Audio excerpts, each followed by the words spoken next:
రే తమ్ముడు, దారిలో రోడ్లు బాలేవు, జాగ్రత్తగా వెళ్ళిరా. సరే సరేలే అన్నయ్య.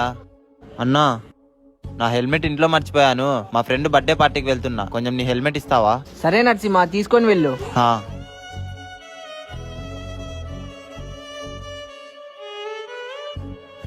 అన్నా, దారిలో పోలీసు వాళ్ళు ఎవరు లేరని హెల్మెట్ బండి ట్యాంక్ మీద పెట్టుకున్నా. అది జారిపోయి కింద పడి గీతలు పడ్డాయి. అవునా? సారీ అన్నా. రే నరసింహ, ఇక్కడ రారా. ఒక వస్తువు వేరే వాళ్ళ దగ్గర తీసుకున్నాక దాన్ని మన వస్తువు కంటే జాగ్రత్తగా చూసుకోవాలి. అంతేకాకుండా తీసుకునేటప్పుడు ఎలా ఉందో ఇచ్చేటప్పుడు కూడా అలానే ఉండాలని తెలీదా?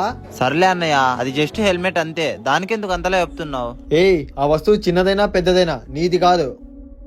వాడు దాన్ని ఎంత కష్టపడి కొన్నాడో దాని విలువ వానికి మాత్రమే తెలుస్తుందిరా, అర్థమైందా? నేను రోజు పాకెట్ మనీ ఇస్తాను కదా, దాంతో వాడికి కొత్త హెల్మెట్ కొనివ్వు. అయ్యో పర్లేదన్నా. నువ్వు ఊరికే ఉండరా, వాడికి ప్రతి ఒక్క రూపాయి విలువ తెలియాలి. రే నువ్వు వెళ్ళరా. వస్తువైనా ఏదైనా దాన్ని మన డబ్బులతో కొంటేనే దాని విలువ ఏంటో తెలుస్తుంది.